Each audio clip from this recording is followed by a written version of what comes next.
There's a question which is asked, on all holidays, we recite the Hallel. We give thanks to God and praise for what took place at that particular time.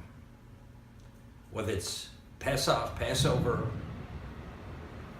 Shavuos, which we celebrate, Jewish nationhood, the giving of Torah Sinai, or Sukkos, which is our trek in the desert, how God had protected us for the 40 years, miraculously.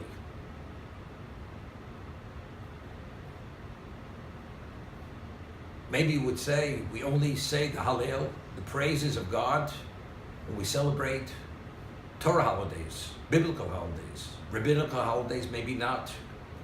But it's clear this is not the case. Hanukkah, which we celebrate the victory over the Greek armies, the refurbishment, rededication of the temple after it was desecrated by the Greeks with idolatry.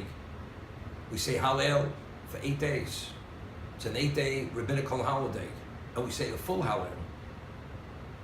So the Talmud asks, so why Purim, which we're speaking about the destruction, the extinction, the annihilation of the Jewish people, the miraculous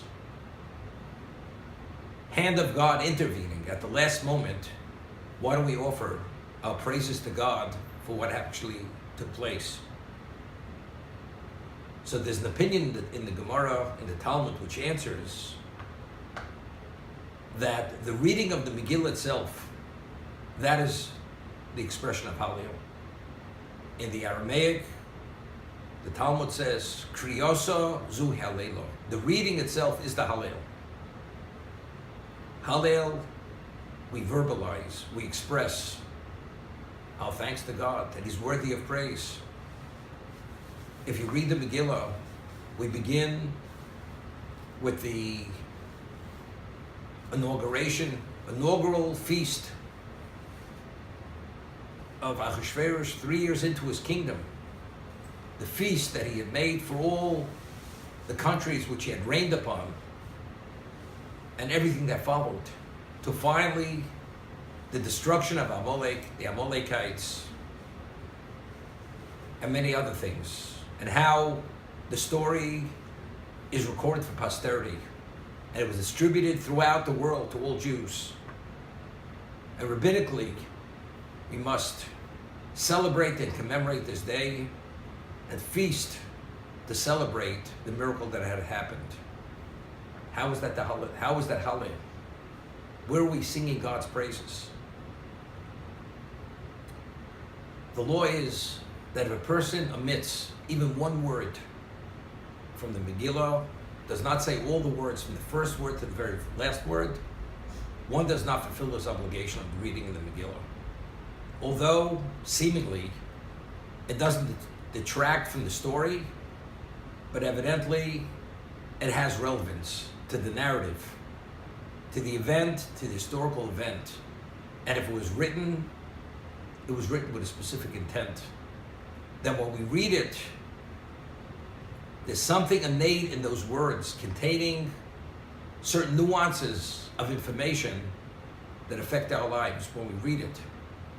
And that's why if one even should leave out one word or one letter, one does not fulfill his obligation of the reading in the Megillah. The Talmud tells us that although women are normally exempt from time-oriented commandments, meaning if time is the determining factor why one must perform and when one must perform the mitzvah, such as the blowing of the shofar, the sounding of the shofar, which is only sounded on the first day of the month of the year, the first day of Tishrei. On a Torah level and a rabbinic level, a woman has no obligation whatsoever to listen to the blast of the shofar.